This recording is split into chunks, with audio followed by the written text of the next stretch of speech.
Hello everyone and welcome to today's video. In today's video, we'll be discussing about the general exceptions that are given under Chapter 4 of the Indian Penal Code. So generally, when we talk about a crime or an offense being committed, there is usually a punishment for it. But कुछ ऐसे हालात और कुछ ऐसे circumstances होते हैं जिन्हें law के द्वारा एक्सक्यूजेबल या फिर जस्टिफाइड किया गया है। उन्हीं सिचुएशंस और सर्कमस्टेंसेस को जनरल एक्सेप्शंस के अंदर इंक्लूड किया गया है। वो एक्सेप्शंस क्या हैं? There are not one but many.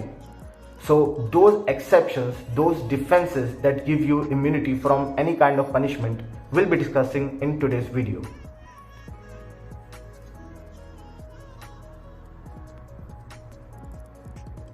अगर हम ऑफेंस शब्द की बात करें, द वर्ड ऑफेंस, अगर हम उसकी डेफिनेशन पढ़ें, उसकी डेफिनेशन आपको section 2 sub clause N of the code of criminal procedure 1973 and section 40 of the Indian penal code 1860 में मिलेगी। According to those definitions, offence means any act or omission made punishable by law for the time being in force. Any act or omission, कुछ करना या ना करना जिसे law के द्वारा पनिशेबल बनाया गया हो। The law for the time being in force in our country that gives you punishments, that provides you punishment for any offense is the Indian Penal Code. Now, there are not one but many such exceptions which can be bundled together under Chapter 4 of the Indian Penal Code.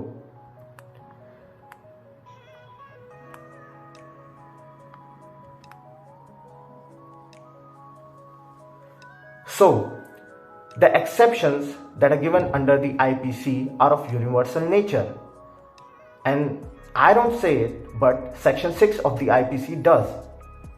According to Section 6 of the IPC, definitions in the code to be understood subject to the exceptions.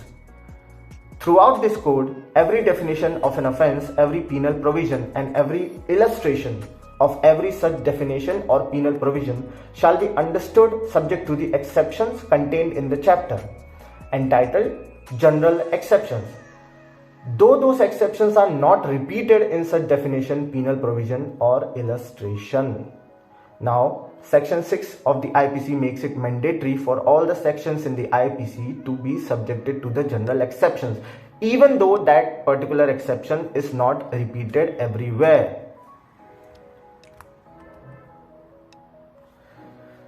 So, the next we'll be discussing the burden of proof, or you can call it onus probendi. Burden of proof क्या होता है? Burden of proof is, if you call it in simple terms, जिसको भी कोई चीज साबित करनी है, उस चीज को प्रूफ करने का भार उसी के ऊपर होता है. That is what we call the burden of proof. Now, अगर हम बात करें बर्डन ऑफ प्रूफ की, तो उसका जनरल रूल ये है कि the one who asserts something should be the one who proves that thing.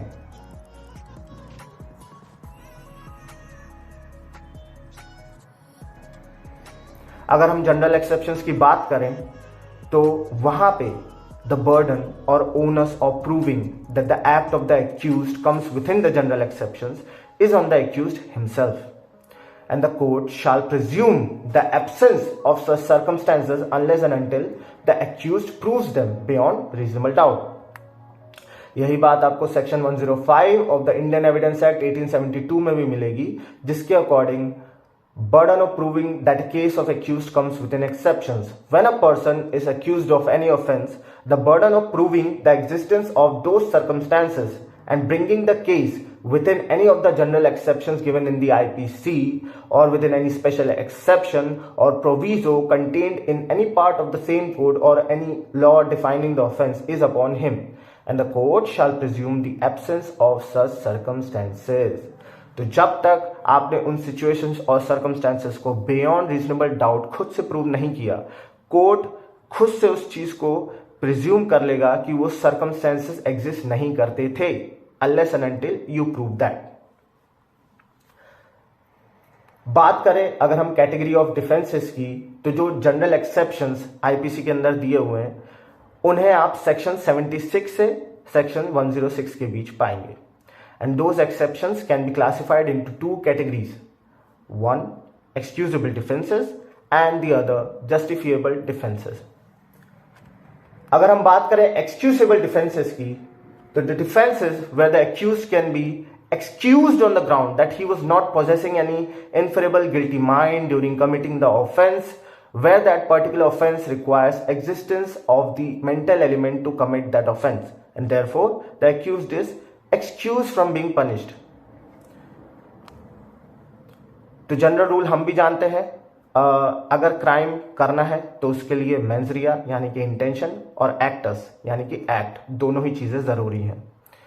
But यहां पे ये चीज बोली गई है कि अगर आपने कोई ऐसा अपराध किया गया है जहां पे एग्जिस्टेंस ऑफ मेंटल एलिमेंट उस ऑफेंस को करने के लिए जरूरी है और आपका उस समय ऐसा कोई गिल्टी माइंड नहीं था उस अपराध करने का, तो आपको उस अपराध की पनिशमेंट से एक्सक्यूज किया जा सकता है। अब अगर बात करें उन डिफेंसेस की, तो वो डिफेंसेस आपको अलग अलग फॉर्म्स में मिलेंगे और आपको मिलेंगे अलग अलग स्टेजेस पे। जैसे कि हम बात करें कुछ डिफेंसेस की, तो वो है मिस्टेक ऑफ फैक्ट्स जो कि सेक्शन 76 और 79 में दिया हुआ है, एक्सीडेंट जो कि सेक्शन 80 में दिया हुआ है, इन्फेंसी जो कि सेक्शन 82 एंड 83 में दिया हुआ है, insanity section 84 and intoxication section 85। और वहीं अगर हम बात करें जस्टिफिएबल डिफेंसेस की, now I will be going through those all the defenses that I just said in excusable defenses in brief later on in this video. Before that, I'll be talking about the justifiable defenses that are given under the IPC. So, justifiable defenses. The defense where under normal circumstances an act is considered as an offense, but under certain circumstances that act can be justified. तो justifiable defences की अगर हम simple definition को समझें, normal circumstances में आपका किया हुआ कृत्य अपराध कहलाएगा, पर कुछ सिचुएशंस और सर्कमस्टेंसेस में उसी कृत्य को लॉ जस्टिफाइड कर देता है। ऐसे कौन से कृत्य हैं, ऐसे कौन सी सिचुएशंस है, आइए देखते हैं। So the first is acts enforced by judiciary, और इनको आप जुडिशियल एक्ट्स भी कह सकते हैं, जो कि सेक्शन 77 और 78 में दिए हुए हैं।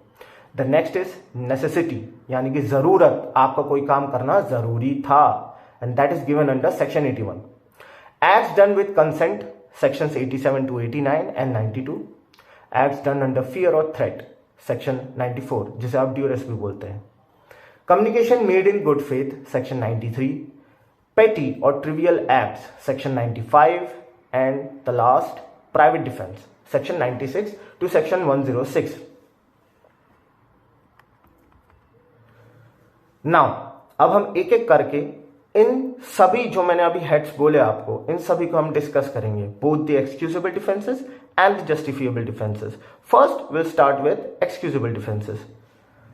सबसे पहले आता है मिस्टेक ऑफ फैक्ट्स, जो कि सेक्शन 76 और सेक्शन 79 में दिया हुआ है। सेक्शन 76 और 79 दोनों ही सेक्शंस एक मैगजीम पे बेस्ड है, जिसका नाम है इग्नोरेंशिया फैक्टी डॉट एक्सक्यूजेड एंड इग्नोरेंशिया जुरिस नॉन एक्सक्यूजेड, जिसका मीनिंग है ignorance of the fact excuses, ignorance of the law excuses not। तो कि जनरल रूल हमारे कंट्री में ये कहता है कि अगर if you are suffering from mistake of fact that can be excused, but if you are suffering from mistake of law that thing is not excusable, because as a citizen of this country you are expected to know the law of the land. Now, according to these sections, the accused is under a misconception of facts, leading him to believe in a good faith that he was under the command of law to do it. और वहीं बात करें section 76 की, जो definition है IPC में, तो वो ये कहता है nothing is an offence which is done by a person who is or who by reason of a mistake of fact and not by reason of a mistake of law in good faith believes himself to be bound by law to do it. अब ये जो good faith जो term है, इसको हमारे लिए समझना बहुत जरूरी है, तो आइए उसके बारे में भी देखते हैं। गुड फेथ, या फिर आप उसे कह ले उबेरिमा फिडेस, जो कि एक लैटिन फ्रेज है जिसका मतलब होता है utmost good faith. So the accused can claim benefit under section 76 of the IPC only when he shows the existence of circumstances which would justify his act to be done in good faith and that he was bound by law to do it. अब अगर good faith की definition की बात करें तो हमारे Indian penal code की section 52 में दिया गया है, and according to that nothing is said to be done or believed in good faith which is done or believed without due care और अटेंशन.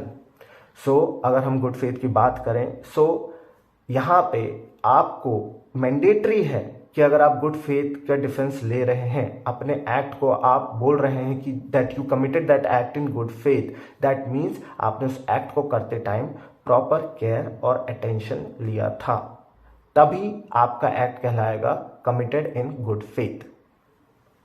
नाउ अगर हम सेक्शन 79 ऑफ द आईपीसी 1860 की definition की बात करें, as per the IPC, so nothing is an offense which is done by any reason who is any person who is justified by law or who by reason of a mistake of fact and not by reason of a mistake of law in good faith, again good faith, believes himself to be justified by law in doing it.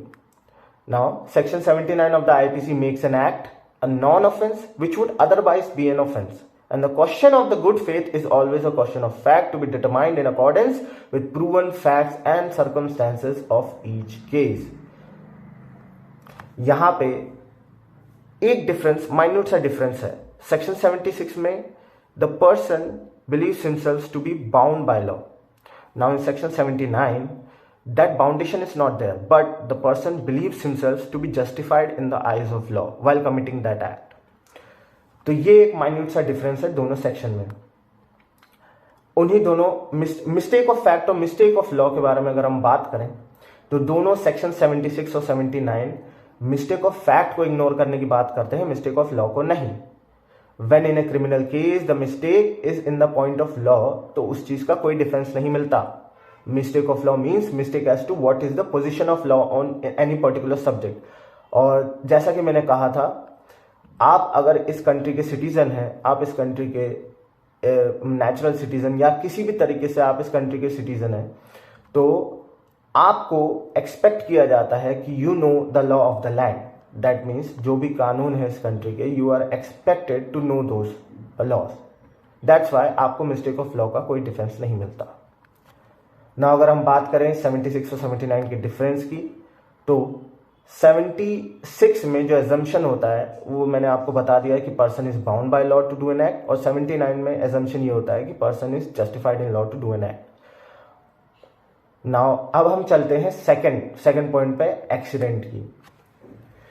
अगर हम बात करें accident की, so accident can be an unfortunate event जिसे आप करना नहीं चाहते थे पर आपसे हो गया. Usually accident occurs. अब हम बात करें एक्सीडेंट की, तो यहाँ पे सिंपल सी एक चीज होती है कि उसमें कुछ पॉइंट्स होते हैं. When ever you claim the defence of an accident, उसमें भी कोई चीज, कुछ पॉइंट्स ऐसे होते हैं जिनको आपको ध्यान में रखना होता है, तभी आपको एक्सीडेंट का डिफेंस मिलेगा. Now as per section 80 of the IPC, accident in doing a lawful act. Nothing is an offence which is done by accident or misfortune and without any criminal intention or knowledge in the doing of a lawful act in a lawful manner by lawful means and with proper care and caution. अब यहां पे कुछ points आए, जैसे कि आपने सुना और पढ़ा, without any criminal intention, without any criminal knowledge, lawful act कर रहे थे आप लॉफुल मैनर में और लॉफुल मीन्स के द्वारा, यानी लॉफुल तरीके से, और वो एक्ट करते time you were taking proper care and caution. इस सेक्शन के अंदर accused is exempted from the offence अगर उसका एक्ट रिजल्ट था एक एक्सीडेंट का या मिसफॉर्चून का, और उसने वो एक्ट को इनोसेंटली किया था without any criminal intention or knowledge, lawful manner में, लॉफुल मीन से, and with proper care and caution. अगर हम बात करें एक्सीडेंट की डेफिनेशन की, तो वो आपको Stephen's digest of criminal law 9th edition में मिलेगी. And according to that definition, an effect is said to be accidental when the act by which it is caused is not done with the intention of causing it, but when its occurrence as a consequence of such act is not so probable that a person of ordinary prudence ought, under the circumstances in which it is done, to take reasonable precautions against it. अब हम चलते हैं next category के बारे में, जिसका नाम है इन्फेंसी. अब हम चलते हैं इन्फेंसी की तरफ. Infancy that is given under section 82 and 83. अब यहां पे आपको दो कॉन्सेप्ट समझने की बहुत ज्यादा जरूरत है. दैट इज द डोली इनकेपेक्स एंड डोली कैपेक्स. डोली इनकेपेक्स जो कि सेक्शन 82 में दिया गया है, एंड डोली कैपेक्स जो कि सेक्शन 83 में दिया गया है. डोली इनकेपेक्स की बात करें, जिसका लिटरल मीनिंग होता है इनकेपेबल ऑफ रॉन्ग. उसका प्रिंसिपल ये कहता है कि ऐसे बच्चे जो कि 7 साल से कम के एज के होते हैं, उसे इंडिया में प्रिज्यूम किया जाता है they are incapable of knowing the consequences of their actions, और उसी वजह से उन्हें कंप्लीट इम्यूनिटी दी जाती है क्रिमिनल लायबिलिटी से. अगर हम सेक्शन 82 की डेफिनेशन पढ़ें आईपीसी में, so that says act of a child under 7 years of age, nothing is an offence which is done by a child under 7 years of age. और वहीं पे अगर हम डोली कैपेक्स की बात करें तो उसका मतलब ये होता है कि बच्चा 7 से 12 के बीच का है और उसमें इतनी मैच्योरिटी या और उसका इतना इंटेलिजेंस देखा जाता है कि वो जो काम कर रहा है क्या वो उसे समझ सकता है. Is he mature enough, is he intelligent enough to understand what he is doing is wrong. So that is the major difference between doli incapax and डोली कैपेक्स. अगर हम बात करें सेक्शन 83 ऑफ आईपीसी की, सो act of a child above 7 years and under 12 years of immature understanding. Nothing is an offense which is done by a child above 7 years of age and under 12 years who has not attained sufficient maturity of understanding to judge the nature and consequences of his conduct on that occasion. So when the child is more than 7 years of age and less than 12 years of age, the incapacity only arises when the child has not attained sufficient maturity of understanding to judge the nature and consequences of his conduct. And such incapacity has to be specifically pleaded and proved. In the event when there is no evidence or circumstances is brought before the court, the intention of doing a particular act shall be assumed. तो ये था हमारा infancy के बारे में. Now next we'll move on to insanity under section 84. Insanity जो कि deal करता है एक लैटिन मैक्सिम से, actus non facitrium nisi mens ceteri, जिसका ट्रांसलेशन है an act does not render a man guilty of a crime unless his mind is equally guilty. एक ऐसा व्यक्ति जिसके पास जो वो काम कर रहा है उसको समझने की मेंटल कैपेसिटी ही नहीं है, मेंटल फैकल्टी ही नहीं है, जिससे वो उस एक्ट के नेचर को समझ सके. उन सिचुएशन, उन सर्कमस्टेंसेस को इंसैनिटी के अंदर इंक्लूड किया गया है. नाउ उसकी एक्चुअल डेफिनेशन क्या कहती है, आइए देखते हैं. Now as per section 84 of the IPC, act of an person of unsound mind. Nothing is an offense which is done by a person who at the time of doing it by reason of unsoundness of mind is incapable of knowing the nature of the act or that whatever that he is doing is either wrong or contrary to law. अब अगर हम यहाँ बात करें legal insanity और medical insanity के बारे में, तो दोनों में एक बहुत बड़ा डिफरेंस है. अगर मैं आपको जनरल कॉन्सेप्शन की बात बताऊं तो हमारे इंडिया में मेडिकल इंसैनिटी का कोई डिफरेंस नहीं मिलता. The major difference that you will be getting is of legal insanity. Now, what is the difference between legal insanity and medical insanity? आइए देखते हैं. So, medical insanity का मतलब होता है the person's consciousness of the bearing of his act on those affected by it, and the legal insanity is meant the person's consciousness in relation to himself. ऐसा accused जो कि defence ही करता है section 84 का, उसे लीगल इंसैनिटी प्रूव करनी है, ना कि मेडिकल इंसैनिटी. ऐसा व्यक्ति, ऐसा कोई पर्सन जो कि मेंटल डिसीज से सफर कर रहा है, वो अपने आप में ही एग्जेम्प्ट नहीं हो जाता क्रिमिनल लायबिलिटी से. That is the meaning of इप्सो facto, अपने आप से. A person is only legally insane when he is incapable of knowing the nature of the act or that he is doing what is contrary to law. The burden of proving the existence of circumstances bringing the case within the purview of Section 84 lies upon the accused as per Section 105 of Indian Evidence Act. जैसा कि मैं पहले भी इस video में discuss कर चुका हूं. Now we'll move towards the next category, that is intoxication.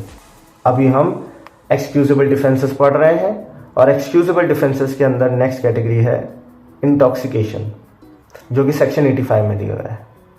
Intoxication की सिंपल डेफिनेशन अगर आप आईपीसी के अकॉर्डिंग पढ़ेंगे, so it says act of a person incapable of judgement by reason of intoxication caused against his will. अब यहां पे एक line लिखी हुई है caused against his will. That means हमें डिफेंस मिलता है इनवॉलंटरी इंटॉक्सिकेशन का, ना कि वॉलंटरी इंटॉक्सिकेशन का. अगेंस्ट योर विल मतलब आप अगर इंटॉक्सिकेटेड हैं, so that intoxication should be against your will and not as per your will. अगर आप अपनी इच्छा से इंटॉक्सिकेटेड होते हैं, दैट मीन्स आपको आईपीसी के इस सेक्शन का डिफेंस नहीं मिलेगा. Now let's read further. Nothing is an offense which is done by a person who at the time of doing it is by reason of intoxication incapable of knowing the nature of the act or that he is doing what is either wrong or contrary to law, provided that the thing which intoxicated him was administered to him without his knowledge or against his will. Now, अब हम बात करेंगे कि voluntary drunkenness कब excusable होती है. मैंने आपको जनरल बात तो बता दी कि only the involuntary intoxication is excusable in the eyes of law and not the voluntary intoxication. But कुछ ऐसी सिचुएशंस, ऐसी कोई परिस्थिति जहां पे वॉलंटरी इंटॉक्सिकेशन भी एक्सक्यूजेबल होता है. क्या है वो? Voluntary drunkenness shall be taken into consideration only where a specific intent is required as an essential element of the offence. और एविडेंस ये शो करता है कि जो एक्यूज्ड है वो इनकेपेबल था उस स्पेसिफिक इंटेंट को जानने के लिए उसकी इंटॉक्सिकेशन के कारण. और अगर वही व्यक्ति हैबिचुअल ड्रंकननेस से सफर करता है, तो हैबिचुअल ड्रंकननेस से उसे कोई ऐसी डिसीज हो गई है, ऐसी कोई बीमारी हो गई है जहां पे उस डिसीज के कारण उस एक्यूज्ड की जो कैपेसिटी है to understand the nature of his act is not there. So ये सिचुएशन थी जहां पे आपको वॉलंटरी ड्रंकनेस का भी डिफरेंस मिलता है. Wherever there is a specific intent required और आप इनकेपेबल हैं वो स्पेसिफिक इंटेंट फॉर्म करने के लिए भी, या फिर you are a habitual drunkard जहां पे आपको for over a long period of time drunkenness करते हुए कोई ऐसी डिसीज हो जाती है जो डिसीज आपको मेंटल कैपेसिटी फॉर्म करने में दिक्कत देती है. You can not form the mental capacity of committing an offence. So आगे बढ़ते हैं. द नेक्स्ट कैटेगरी जो कि हमने पढ़ी थी एक्सक्यूजेबल डिफेंसेस के बाद, वो थी जस्टिफिएबल डिफेंसेस.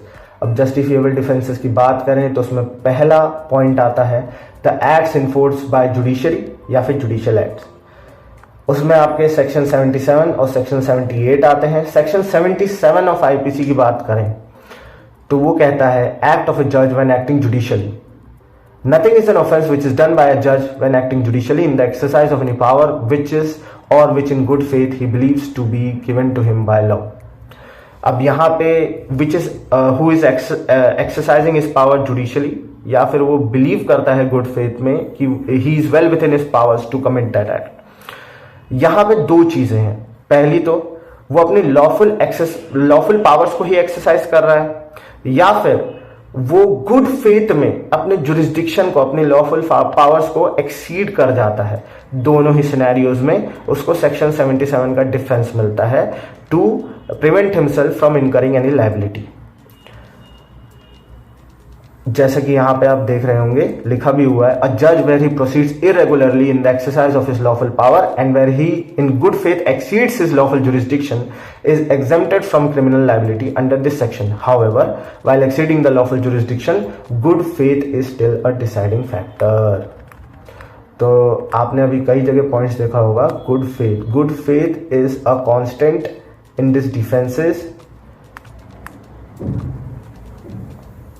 नाउ सेक्शन 78 की तरफ चलते हैं. सेक्शन 78 ये कहता है act done pursuant to the judgment of an order of the court. Now ये सेक्शन पढ़ने से पहले मैं आपको एक एक्सप्लेनेशन देता हूं. जो जल्लाद होते हैं, आपने सुना होगा हैंगमैन, जो कि पनिशमेंट्स को एग्जीक्यूट करते हैं। For example, a person is given death penalty by hanging till death. So उस समय जो जल्लाद होते हैं, they are following judicial orders, even though उनका काम है आपको रस्सी गले में डालना एंड लिवर को पुल करना ताकि आप लटकें और आप अपनी आखिरी सांस तक आप लटके रह जाते हैं, then eventually you die. So even though the act that he is committing, he is under the orders of the court, he's performing his duty that is given to him by a judicial order. So वही बात करता है section 78. Nothing which is done in pursuance of or which is warranted by the judgment or order of or a court of justice, if done while such judgment or order remains in force, is an offense. Notwithstanding, the court may have no jurisdiction to pass such judgment or order, provided the person doing the act in good faith, again good faith, believes that the court had such jurisdiction. मतलब कि यहाँ पे जो ऐसा व्यक्ति जो court के order को फॉलो कर रहा है गुड फेथ में, उसे इम्यूनिटी मिलेगी। इट डजेंट मैटर कि जिस कोर्ट ने उसे ऑर्डर दिया उसका जुरिस्डिक्शन था वो ऑर्डर देने का या फिर उसके पास वो जुरिस्डिक्शन नहीं था वो ऑर्डर देने का, because he himself in good faith was believing that कि जो कोर्ट उसे ऑर्डर दे रहा है उसके पास जुरिस्डिक्शन था, तो इसलिए उसे इम्यूनिटी दी जाएगी। नाउ नेक्स्ट हम चलते हैं नेसेसिटी की तरफ। अगर नेसेसिटी की बात करें तो आपको ब्लैक लॉस डिक्शनरी में नेसेसिटी को बोला गया है a controlling force and irresistible compulsion, a power और impulse so great that it admits no choice of conduct. Section 81 for the defense of necessity, which means that if an act which is done might be a crime, it was done only in order to avoid consequences which could have inflicted more harm to a person or property. इसके लिए मैं आपको एक example दूंगा जो कि section HO section के illustration में दिया गया है। फॉर एग्जाम्पल, एक बड़ी शिप एक समुंदर से होकर गुजर रही है और उसके सामने उसके वे में चलते हुए एक तरफ एक आइसबर्ग आ जाता है और एक तरफ एक नाव है छोटी सी जिसमें 3 लोग सवार हैं। ना वो शिप है, that is not a cargo ship, उसमें पैसेंजर्स हैं और करीब 1500-2000 के लगभग। अगर वो शिप एक कांस्टेंट स्पीड में भी चल रहा है, ही इज नॉट मतलब कैसे भी स्टीयर नहीं कर रहा, वो एक नॉर्मल अच्छे तरीके से चल रहा है, बट यहाँ पे उसके सामने कंडीशन ऐसी आ गई है कि एक तरफ आइसबर्ग एक तरफ बोट और उसको बीच में वो नहीं जा सकता। मतलब आपके इधर आइसबर्ग है इधर बोट है, उसको स्टीयर करना जरूरी है बिकॉज सामने देयर इज नो वे, उसको मुड़ना ही पड़ेगा। तो अब वो क्या करे, या तो वो आइसबर्ग में चले जाए तो उससे जो पैसेंजर्स है उनकी जान खतरे में आ जाएगी और 2000 के लगभग पैसेंजर्स हैं। बट अगर वो राइट जाता है तो वो जो नाव के पैसेंजर्स है जो कि 3 लोग हैं उनकी जान खतरे में आ जाएगी। तो ऐसे सिचुएशंस में नेसेसिटी का डिफेंस ये बात करता है to prevent a smaller harm, to prevent a big harm from being committed if you commit a small harm, so that is excusable, that is justified as per law. वही बात करता है necessity की। तो अब हम डेफिनेशन को पढ़ते हैं। Nothing is an offence merely by reason of its being done with the knowledge that it is likely to cause harm if it be done without any criminal intention to cause harm and in good faith for the purpose of preventing or avoiding other harm to person or property। अब यहाँ पे एक चीज आपको देखना बहुत ज्यादा जरूरी है, यहाँ पे आपके पास नॉलेज तो है लेकिन इंटेंशन नहीं है। That means you have the knowledge कि आप हार्म करने वाले हैं बट आपको वो हार्म करने का क्रिमिनल इंटेंशन नहीं है।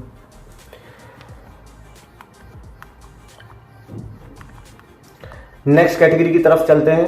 जस्टिफिएबल डिफेंसेस में एक्ट्स डन विद कंसेंट, जो कि 87 to 89 और आपको 92 में भी मिल जाएंगे। 87 की बात करें, acts not intended and not known to be likely to cause death और grievous hurt done by consent. यहाँ पे सिंपल सी बात यह है कि इंटेंशन जो है व्यक्ति का, भले वो कंसेंट से कर रहा है, उसका इंटेंशन ना डेथ कॉज करने का होना चाहिए ना ही ग्रीवियस हर्ट कॉज करने का होना चाहिए, ठीक है। और वो काम किया जा रहा है कंसेंट से। सो nothing which is not intended to cause death or grievous hurt and which is not known by the doer which is likely to cause death or grievous hurt is an offense by reason of any harm which it may cause or to be intended by the doer to cause to any person above 18 years of age. above 18 years of age, यहाँ पे as का एक scenario दिया हुआ है जो कि कई सेक्शंस में दिया हुआ है और कहीं पे नहीं दिया हुआ है. अब मैं बताऊंगा कहाँ पे नहीं दिया है और उसका आपको कहाँ मिलेगा. Who has given consent whether express or implied to suffer that harm or by reason of any harm which it may be known by the doer to be likely to cause to any such person who has consented to that risk of harm. और अगर वहीं हम 88 की बात करें, act not intended to cause death done by consent in good faith for the person's benefit. Nothing which is not intended to cause death is an offense by reason of any harm which it may cause or to be intended by doer to cause or be known by the doer to be likely to cause to any person for whose benefit it is done in good faith and who has given a consent whether express or implied to suffer that harm or to take the risk of that harm. Now generally section 88 बात करता है medical practitioners की यानी doctors की. जब वो कोई भी सर्जरी करते हैं, आपको कोई ऐसी बीमारी है, कोई ऐसी सिचुएशन है जहाँ पे आपका ऑपरेशन या सर्जरी करना मैंडेटरी है और उसमें वो आपका कंसेंट भी लेते हैं और आपके बेनिफिट के लिए ही काम कर रहे हैं. ना उस सर्जरी को करने के दौरान या उस ऑपरेशन के दौरान कभी कुछ ऐसी सिचुएशंस आती हैं जहाँ पे the person does not survive. ना ऐसी सिचुएशन में उस डॉक्टर को डिफेंस मिलता है, इम्यूनिटी मिलती है फ्रॉम बीइंग प्रोसिक्यूटेड कि उसने किसी का मर्डर कर दिया. ये सिचुएशन नहीं होती because he was committing an act जो कि उस पर्सन के बेनिफिट के लिए और उस पर्सन के कंसेंट से किया जा रहा था, whether that consent be express और implied. Now difference between section 87 और 88 की बात करें तो सेक्शन 88 में any harm may be inflicted except death और the age of the person consenting is not mentioned in section 88. जैसा कि मैंने आपको बताया था, कहीं पे दी है कहीं पे नहीं दी है. 87 में above the age of 18 years दी हुई है लेकिन 88 में नहीं दी गई है. बट 88 में जो एज फैक्टर है वो आपको मिल जाएगा सेक्शन 90 में, जहां पे ये मेंशन किया गया है the age of the consenting party must be at least 12 years. Now section 89 of IPC की बात करें तो act done in good faith for the benefit of child और insane person by consent of guardian. Nothing which is done in good faith for the benefit of a person, यहां पे age दी हुई है अंडर 12 ईयर्स ऑफ एज और of unsound mind bye और bye consent either express और implied of the guardian or other person having lawful charge of that person is an offense by reason of any harm which it may cause or be intended by the doer to cause or be known by the doer to be likely to cause to that person. अब इसमें कुछ provided that है कि आप ये काम कर तो सकते हैं पर आपको ये चीजें ध्यान में रखनी है कि ये जो एक्सेप्शन है shall not extend to the intentional causing of death or to the attempting to cause death. ना ही आप डेथ कॉज कर सकते हैं ना ही डेथ कॉज करने के लिए अटेम्प्ट कर सकते हैं. Second, exception shall not extend to the doing of anything which the person doing it knows to be likely to cause death और for any purpose other than preventing of death और grievous hurt और the curing of any grievous disease और infirmity. Now thirdly, that this exception shall not extend to the voluntary causing of grievous hurt or to the attempting to cause grievous hurt unless it be for the purpose of preventing death or grievous hurt or the curing of any grievous disease or infirmity. That is, and the fourth exception is that this exception shall not extend to the abatement of any offense to the committing of which offense it would not extend. ना यहाँ पे simple सी एक चीज बोली गई है. सभी exceptions को अगर मैं एक समराइज करूं तो यहाँ पे सिंपल सी एक चीज बोली गई है कि आप नॉलेज के साथ अगर किसी को डेथ नहीं पहुंचा सकते, बस आपका इंटेंशन ये होना चाहिए कि आप डेथ हो या ग्रीवियस हर्ट को ही प्रिवेंट करना चाह रहे हैं.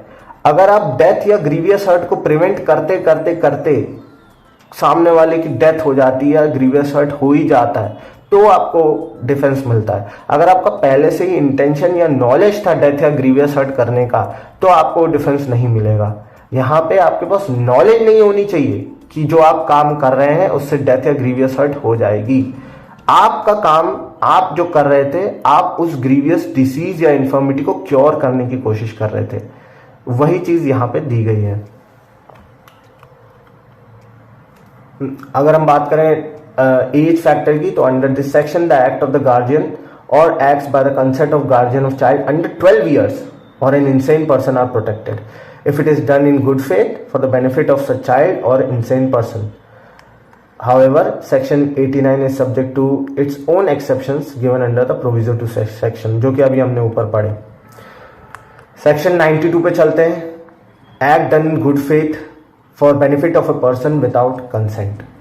Nothing is an offense by reason of any harm which it may cause to a person for whose benefit it is done in good faith even without that person's consent if the circumstances are such that it is impossible for the person to signify consent or if that person is incapable of giving consent. यहाँ पे दो चीजें हैं कि यहाँ पे या तो वो ऐसी अवस्था में है, मान लो कोमा में है, या मान लो ऐसी कुछ स्थिति है जहां पे ही can not signify his consent, और if that person is incapable of giving consent, consent दे ही नहीं सकता, तो ऐसे में उसका कोई गार्जियन भी नहीं है या फिर कोई अन्य कोई व्यक्ति भी नहीं है जिसके पास उसका लॉफुल चार्ज हो जिससे कि कंसेंट लेना पॉसिबल हो। तो ऐसी स्थिति में अगर आप काम करते हैं गुड फेथ में for the benefit of that person, so you will get immunity. अब यहाँ पे प्रोवाइडेड दैट वैसे ही है जैसे कि हमने सेक्शन 89 में पढ़े कि आप intentional death, attempt to cause death नहीं कर सकते। यहाँ पे भी सेम चीज यही बोली गई है कि अगर आप नॉलेज के साथ कोई काम करते हैं कि डेथ या ग्रीवियस हर्ट हो जाएगी तो आपको डिफेंस नहीं मिलेगा, पर आपके पास अगर वो नॉलेज नहीं थी, आप सिर्फ उसे बचाने की कोशिश कर रहे थे, आप उस डिसीज को क्योर करने की कोशिश कर रहे थे, ऐसा कुछ करते हुए अगर उसकी डेथ या ग्रीवियस हर्ट हो जाता है तो ऐसी स्थिति में आपको इम्यूनिटी मिलेगी।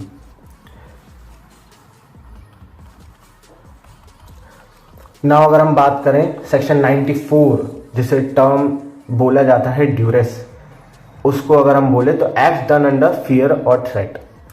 नाउ अगर हम डेफिनेशन पढ़ें तो as per section 94 of IPC, act to which a person is compelled by threats except murder, murder को छोड़ के और स्टेट के अगेंस्ट ऑफेंसेस को छोड़ के जो कि पनिशेबल विद डेथ होते हैं।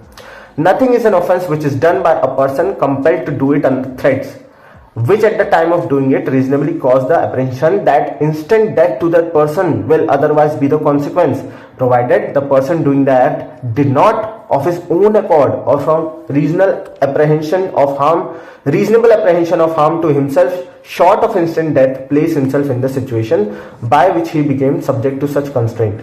अब इसका सिंपल शब्दों में हम मतलब निकालें तो जो फियर हो वो इंस्टेंट डेथ का हो, यानी कि अगर कोई आपसे कुछ काम करवा रहा है, कोई मान लो कोई बैंक की रॉबरी कर रहा है और वहां का गार्ड है, सिक्योरिटी गार्ड है, और वहां पे सिक्योरिटी गार्ड के सर पे बंदूक लगा के जो रॉबर्स हैं उनने ये बोला कि आप इस सेफ का कोड डालो या इस गेट को खोलो, कुछ भी करने को बोला, और वहां पे वो गार्ड वैसा काम कर देता है तो उसको इम्यूनिटी मिलती है कि because he was in a fear of instant death. Now अगर in fear of instant assault या ग्रीवियस हर्ट या कोई और भी होता है तो आपको इम्यूनिटी नहीं मिलेगी। The fear should be only of instant death. और यहाँ पे एक चीज और कही गई है, भले ही आपके ऊपर फियर ऑफ इंस्टेंट डेथ भी क्यों ना हो, you can not commit murder and an offence against the state जो कि पनिशेबल विद डेथ हो। ये दो चीजें आप तब भी नहीं कर सकते। नाउ सेक्शन 93 पे चलते हैं, communication made in good faith. अब इसका सिंपल शब्दों में आपको मतलब समझाऊं। कई बार आपने देखा होगा, आप डॉक्टर के पास जाते, कोई बीमारी लेके आप डॉक्टर से शेयर करते हैं। डॉक्टर अपने नॉलेज और अपने एक्सपीरियंस, अपने तजुर्बे से आपको कभी कभार ये बोल देता है कि आपके पास अब समय बहुत कम बचा है, आपके पास कुछ ही महीने बचे हैं, आप जिएंगे, फिर उसके बाद you can not survive. Now ऐसी स्थिति में मान लो वो पर्सन बच गया, he did not die during that time जो डॉक्टर ने बोला था, but that communication was made in good faith. उसने अब एक उसकी एक सद्भावना थी वो चीज बोलते टाइम, ही डिड नॉट, वो ना वो उस चीज को अबेट कर रहा था, ना वो उसका इंटेंशन था कि हाँ वो 3 महीने में मार ही देगा उसको या कुछ कर देगा।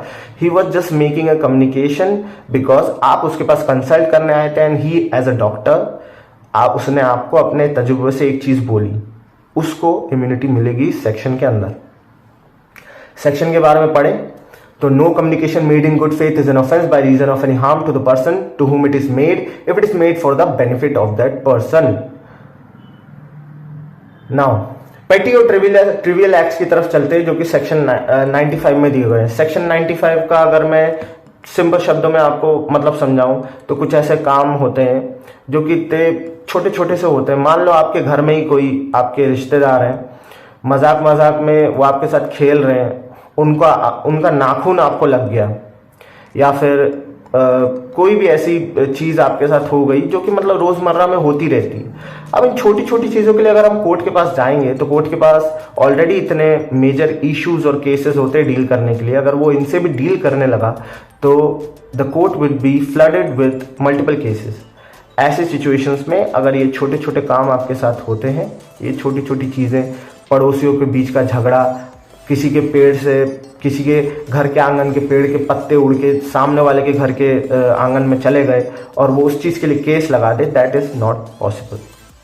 नाउ अगर वो कुछ हाई लेवल का न्यूसेंस है, कुछ हाई लेवल की स्थिति है जहां पे सामने वाले को न्यूसेंस क्रिएट हो रहा है, या फिर कोई उसका ईजमेंट्री राइट अगर डिस्ट्रॉय हो रहा है उस चीज से, तो वो उस चीज के लिए कोर्ट के पास जा सकता है। बट ट्रिवियल एक्ट्स यानी कि छोटे मुद्दे, यानी कि ऐसे मुद्दे जो एक ऑर्डिनरी प्रूडेंस का आदमी, ऑर्डिनरी समझ का आदमी उस चीज के लिए कोई इशू क्रिएट नहीं करेगा, उनके बारे में बात की गई है सेक्शन 95 में। सेक्शन 95 को पढ़े, acts causing slight harm. Nothing is an offense by reason that it causes or that it is intended to cause or that it is known to be likely to cause any harm if that harm is so slight that no person of ordinary sense and temper would complain of such harm.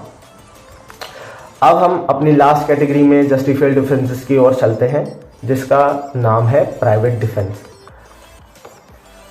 आपने कई बार सुना होगा कि आपने फिल्मों में भी देखा होगा कि कई बार ऐसे सिनेरियोस दिखाए जाते हैं जहां पे एक व्यक्ति किसी दूसरे व्यक्ति की डेथ कॉज कर देता है या किसी व्यक्ति को इंज्योर कर देता है या कोई भी ऐसा हार्म पहुंचा देता है क्योंकि सामने वाला व्यक्ति उसे हार्म करने वाला था, तो उसने अपनी जान बचाने के लिए सामने वाले को नुकसान पहुंचा दिया। तो इसी परिस्थिति में हम ये कहते हैं कि उसने वो काम किया प्राइवेट डिफेंस में, खुद को बचाने के लिए उसने सामने वाले को इमोबिलाइज करने के लिए उसने वो काम किया। ना ऐसी सिचुएशन में भी कुछ चीज़ें होती हैं, जैसे कि अगर आप प्राइवेट डिफेंस में कोई काम कर रहे हैं तो आप उतना ही हार्म पहुंचाएं जितना ज़रूरी है उस पर्सन को इमोबिलाइज करने के लिए। ऐसा नहीं कि सामने वाले ने आपको चाटा मारा और आपने उसको सर पे गोली रख के उड़ा ही दिया, नहीं, ऐसा आप नहीं कर सकते। प्राइवेट डिफेंस में अगर उतना ही हार्म पहुंचाएं जितना ज़रूरी है, अगर आप if you inflict harm more than necessary, that means you can not claim the defence of private defence. और दूसरी चीज, अगर उस सिचुएशन में जहां पे आपके ऊपर कोई अटैक हो रहा है या आपके ऊपर कोई हार्म पहुंचाने आ रहा है और वहीं पे आपकी कुछ दूरी पे ही आप देख रहे हैं कि पुलिस वाले खड़े हुए हैं, there are authorities standing there, और आप उनसे हेल्प ना लेके, you are not asking for their help, आप उनसे हेल्प ना लेके आप खुद एक्ट कर देते हैं और आप कहते हैं कि हमने वो चीज प्राइवेट डिफेंस में की, तो ऐसे सिचुएशन में भी आपको डिफेंस नहीं मिलेगा। तो आइए हम पढ़ते हैं प्राइवेट डिफेंस के बारे में। सेक्शन 96 से सेक्शन 106 प्राइवेट डिफेंस दिया हुआ है, आइए देखते हैं कि वो क्या कहता है। सेक्शन 96 की अगर बात करें तो वो बताता है हमें, things done in private defence, nothing is an offence in which a person harms another person in the exercise of private defence.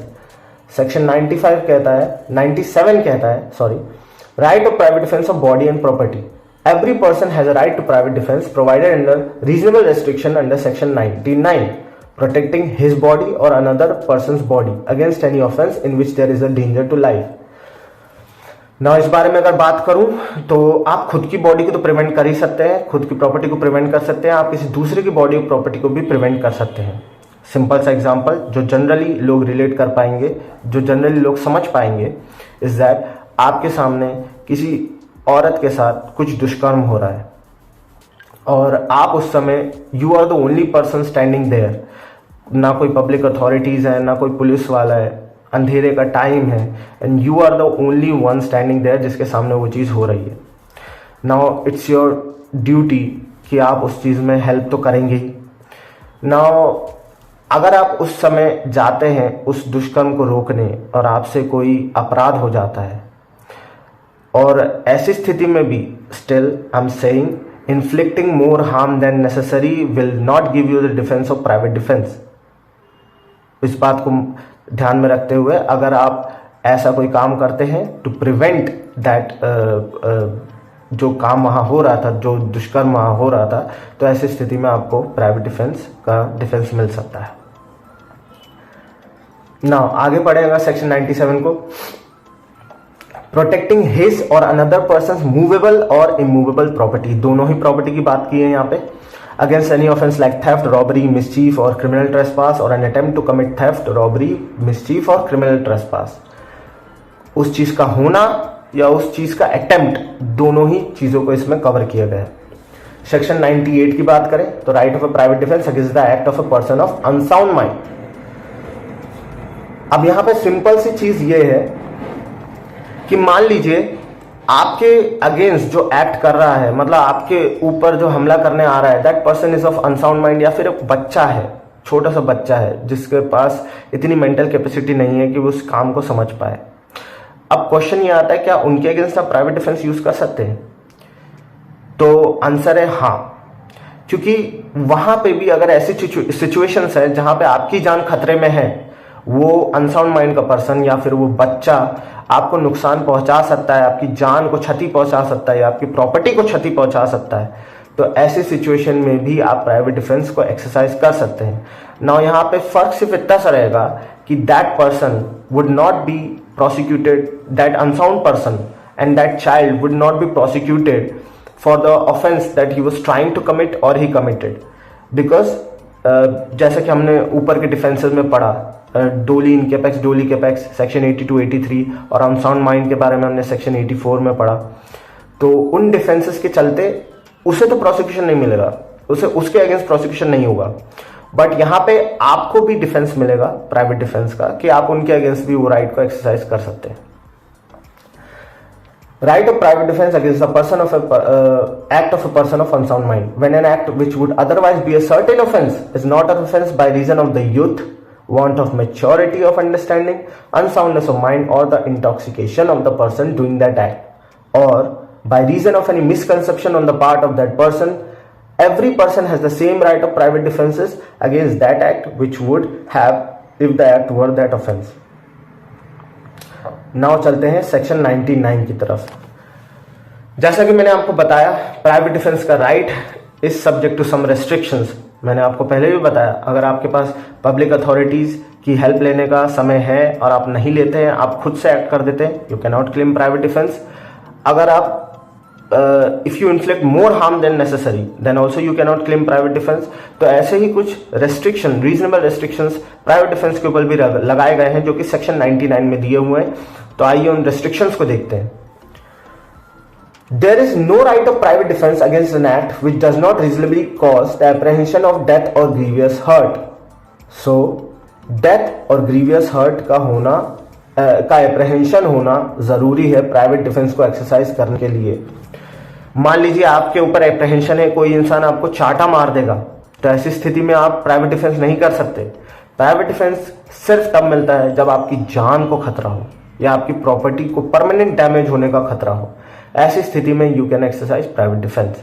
अगर रीजनेबल एप्रहेंशन ऑफ डेथ और grievous hurt is not there, that means your right of private defence is not there. Now second, attempted to be done by a public servant acting in good faith under color of his office, though that act may not strictly be justifiable by law। Public servant के against भी आप नहीं use कर सकते private defence को। अगर वो अपने ड्यूटी को फॉलो कर रहा था, अगर वो अपनी यूनिफॉर्म में, अगर आप वो चीज कोई कर रहा था, इवन दो उसका वो एक्ट लॉ में जस्टिफाइड नहीं था, but still he was under the colours of his duty. Now, there is no right of private defense against an act which does not reasonably cause the apprehension of death or of grievous hurt if done or attempted to be done by the direction of a public servant acted in good faith under color of his office, though that direction may not be strictly justifiable by law. अगर कोई police वाला, जैसे कि मैंने बताया, वो कर रहा था, पब्लिक सर्वेंट की बात करें तो अगर कोई पब्लिक सर्वेंट कर रहा था या फिर कोई पब्लिक सर्वेंट की ऑर्डर को फॉलो कर रहा था, उसके डायरेक्शन को फॉलो कर रहा था, और वो भी अगर सेम चीज करता है तो उसके अगेंस्ट भी आप प्राइवेट डिफेंस का राइट एक्सरसाइज नहीं कर सकते. हाँ, यहाँ पे एक चीज बहुत जरूरी है, ये पब्लिक सर्वेंट, प्राइवेट डिफेंस, जो पब्लिक सर्वेंट और जो उनके ऑर्डर को फॉलो कर रहे हैं, वो अपने गुड फेथ में काम कर रहे हों और वो they are acting under the colours of their office, और भले उनका एक्ट स्ट्रिक्टली जस्टिफिएबल ना हो लॉ से, बट वो जो काम कर रहे थे वो कोई भी इलीगल नहीं होना चाहिए, वो खुद ही कोई ऑफेंस ना कर रहे हो, तब आप उनके अगेंस्ट प्राइवेट डिफेंस को एक्सरसाइज नहीं कर सकते. और हाँ, पब्लिक सर्वेंट के अगेंस्ट भी आप प्राइवेट डिफेंस को तब एक्सरसाइज कर सकते हैं जब रीजनेबल एप्रहेंशन ऑफ डेथ और ग्रीवियस हर्ट हो. ये चीज बहुत ध्यान में रखने वाली बात है, क्योंकि ये फर्स्ट पॉइंट में ही लिखा गया है सेक्शन 99 के कि प्राइवेट डिफेंस वहां नहीं है जहां पे रीजनेबल एप्रहेंशन ना हो डेथ या ग्रीवियस हर्ट का, पर अगर जहां पे रीजनेबल एप्रहेंशन ऑफ डेथ और ग्रीवियस हर्ट हो, even if it is against a public servant, वहां पे आप प्राइवेट डिफेंस का डिफेंस ले सकते हैं. सेक्शन 100 बात करता है ऐसी सिचुएशंस जहां पे आप प्राइवेट डिफेंस एक्सरसाइज करते हुए किसी की डेथ भी कॉज कर सकते हैं. ना उन पॉइंट्स को अगर डिस्कस करें तो पहला बोलता है assault causing reasonable apprehension of death. ऐसा कोई असॉल्ट जिसमें आपको लग रहा है कि आपकी मौत ही हो जाएगी. Reasonable apprehension of grievous hurt, आपको ग्रीवियस हर्ट हो जाएगी. रेप, अननेचुरल लस्ट, किडनैपिंग और abduction, wrongfully confining a person, जहां पे पर्सन को ये लग जाता है कि अब वो पब्लिक अथॉरिटी के पास नहीं जा पाएगा और वो किसी की हेल्प नहीं ले पाएगा, तो ऐसी स्थिति में भी वो डेथ कॉज कर सकता है. यूजुअली आपने देखा होगा कि किडनैपर्स कभी किडनैप करके रख लेते हैं जिसको, मतलब उनने किडनैप किया, उनको ऐसे कन्फाइंड स्पेस में जहां पे उनको लगता है कि वो किसी की हेल्प नहीं ले पाएंगे. They can not shout, they can not call for help. Public authorities तो क्या, वो किसी दूसरे इंसान की भी हेल्प नहीं ले सकते. तो ऐसी स्थिति में भी वो अगर डेथ कॉज कर देते हैं किसी भी किडनैपर की, या जो वॉच आउट कर रहे थे, उनको देख रहे थे, उनकी डेथ कॉज कर सकते हैं. उनको प्राइवेट डिफेंस का डिफेंस मिलेगा. और लास्ट है एक्ट ऑफ थ्रोइंग और attempting to throw acid causing apprehension in the mind that assault will cause grievous hurt. Now section 101 बात करता है when such rights extend to causing any other harm than death. हमने section 100 में death cause करने की बात कर ली, अब सेक्शन 101 में बात करते हैं एनी अदर हार्म कॉज करने की. If the offense be not of any of the descriptions enumerated in the last preceding section, यानी कि सेक्शन 100 में जो हमने लिस्ट ऑफ ऑफेंसेस की बात देखी, अगर वो अपराध नहीं हो रहे हैं आपके अगेंस्ट, तो ऐसी स्थिति में जो राइट ऑफ प्राइवेट डिफेंस है उसमें आप डेथ नहीं कॉज कर सकते, पर any other harm other than death आप कॉज कर सकते हो. ये बात करता है सेक्शन 101.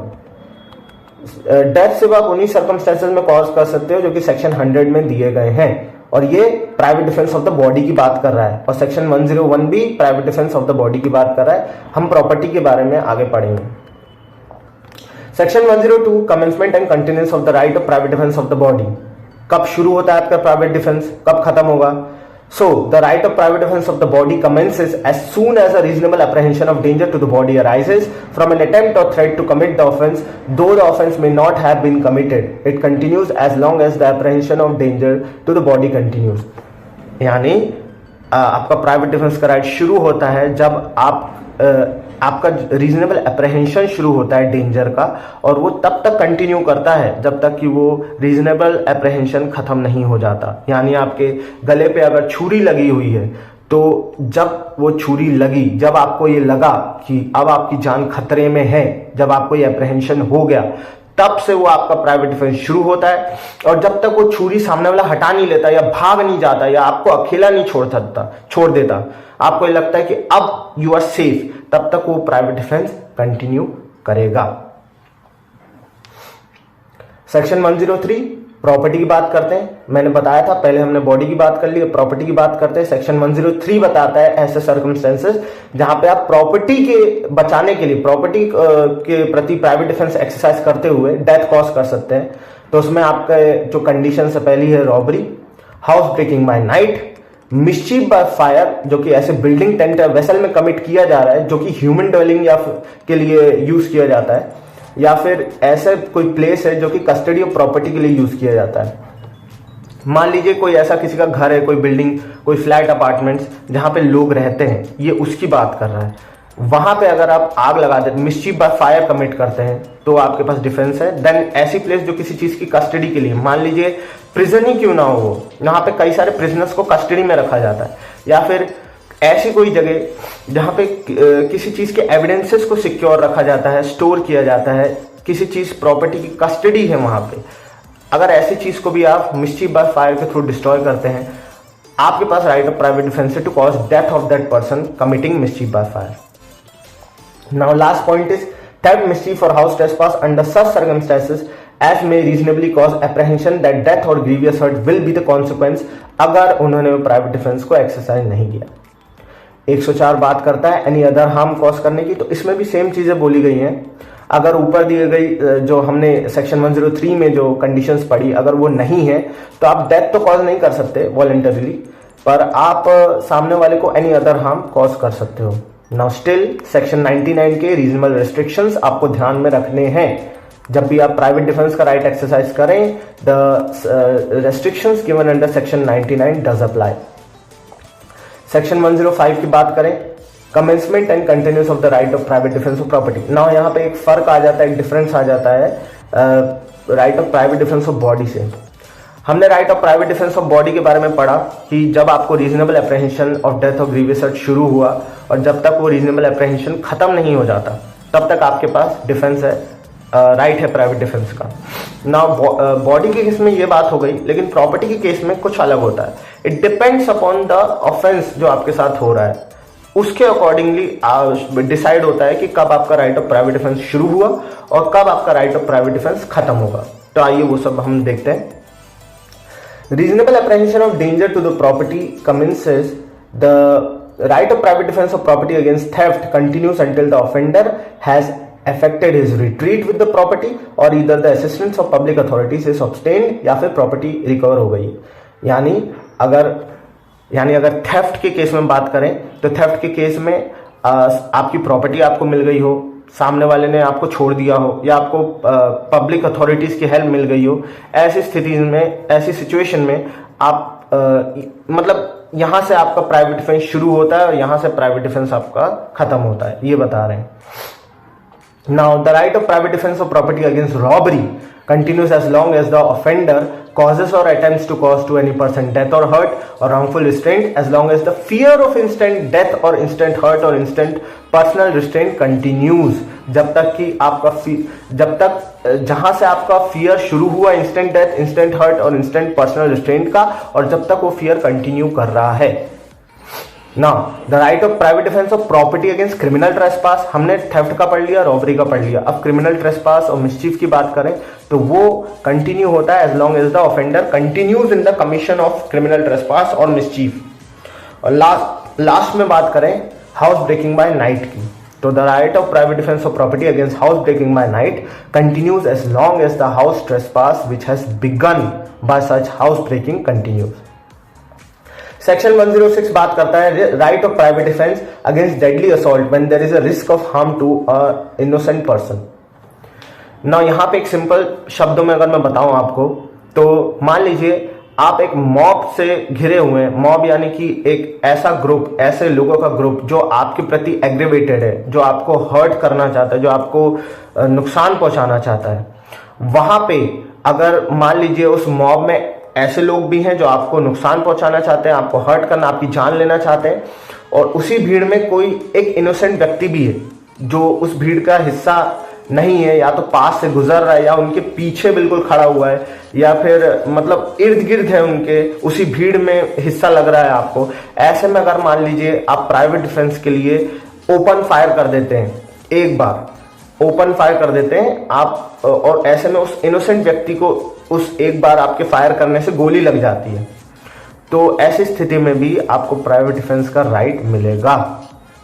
जी हाँ, मतलब आपने अगर एक इनोसेंट की भी डेथ कॉज कर दी है ऐसी सिचुएशन में जहां पे you were surrounded by a mob, तो ऐसे में भी आपको प्राइवेट डिफेंस मिलेगा। आइए पढ़ते हैं। सेक्शन 106 कहता है right of private defence against deadly assault when there is a risk of harm to innocent person. If in the exercise of private defense against an assault, a person causes apprehension of death in which defender has no choice but harming an innocent person, his right will extend to that running of the risk. तो friends, everyone, हमारा जो general exceptions का topic है वो इसी के साथ ख़त्म होता है। I hope you like the way, जैसा कि मैंने आपको बताया, and I hope you understood everything that I said in this video. और लास्ट में इस वीडियो को ख़त्म करते हुए मैं आपकी स्क्रीन में कुछ रेलेवेंट केस लॉज शो करूँगा जो इस टॉपिक से रिलेटेड हैं। Please go through them and thank you for your patience and thank you for watching this video. Thank you.